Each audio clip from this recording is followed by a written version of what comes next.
দাম্পত্য জীবনে শান্তি আসার জন্য স্ত্রীর অনেক কিছুকে হজম করা শিখতে হয় স্বামীর। নবী করিম সাল্লাল্লাহু আলাইহি ওয়াসাল্লাম জীবনে অনেক ঘটনা ঘটেছে। আয়েশা রাদিয়াল্লাহু তাআলা আনহা ঘরে ছিলেন, তিনি তার নিয়ম ছিল যে স্ত্রীর ঘরে থাকতেন, রান্না বাড়া তিনি করতেন। অন্য স্ত্রী এক বাটি খাবার দিয়ে একটা কাজের মেয়েকে পাঠাইছেন, খাদ্দামাকে কৃতদাসীকে পাঠিয়েছেন এক বাটি খাবার দিয়ে, তরকারি দিয়ে ধরেন। তো ভালো বুড়া রান্না করেছেন, রসুলের জন্য পাঠাইছেন। আয়েশা রাদিয়াল্লাহু তাআলা আনহা দরজা খুলে দেখলেন যে কাজের মেয়ে তরকারি নিয়ে আসছে আরেক স্ত্রীর ঘর থেকে।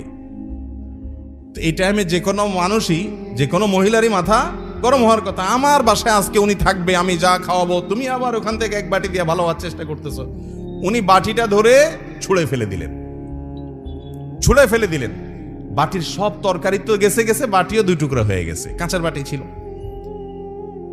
এই দৃশ্য নবী করিম সাল্লাল্লাহু আলাইহি ওয়াসাল্লাম দেখার পর উনি বাইরে হয়ে আসলেন, যা উঠান থেকে নিজের হাতে সে ভাঙা বাটিটা নিয়ে আসলেন। আনার পর একই শেপের একই ধরনের আরেকটা বাটি এই ঘরেও ছিল, আসলে তার ঘরে। ওই খালি বাটিটা নিয়ে কাজের মেয়ের হাতে দিয়ে বললেন, এটা নিয়ে ওই বাসায় চলে যাও এবং খবরদার মুখে তালা, এখানে কি ঘটেছে এর কোনো কথা বলা যাবে না, শুধু বাটিটা সেখানে ফেরত দিবা। ওখানে বাটিটা ফেরত দিচ্ছে। যিনি পাঠিয়েছেন তিনি মনে করেছেন যে কি, যে তরকারি রেখে কত সুন্দর করে ধুয়ে সাফ করে আবার বাটিটি দিয়েছে, তিনি অনেক খুশি।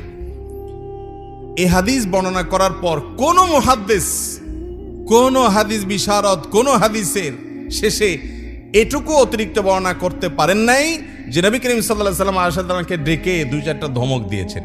আপনি আমি যদি হইতাম এই জায়গায়, আর কিছু না হোক বোর্ড দিকে তাকায়া অন্তত বিরক্তির সুরে এটুকু তো বলতাম যে এটা কাজ করলা, তুমি বাটিটা ভেঙে ফেললা, তুমি তরকারি না নিতে বাটিটা ভেঙে ফেললা। নবী করিম সাল্লাল্লাহু আলাইহি ওয়াসাল্লাম একটি কথাও বলেছেন বলে কোনো বর্ণনায় পাওয়া যায় না। দাম্পত্য জীবনে শান্তি আসার জন্য স্ত্রীর অনেক কিছুকে হজম করা শিখতে হয় স্বামীর, আবার একইভাবে স্বামীর অনেক কিছুকে হজম করা শিখতে হয় কার? স্ত্রীর। আজ আমাদের সমাজ ব্যবস্থায় ভোগ ভোগ ভোগ, ত্যাগের কোনো নাম নিশানা নেই, যার কারণে সবর কেউ কাউকে প্রতি করতে রাজি না।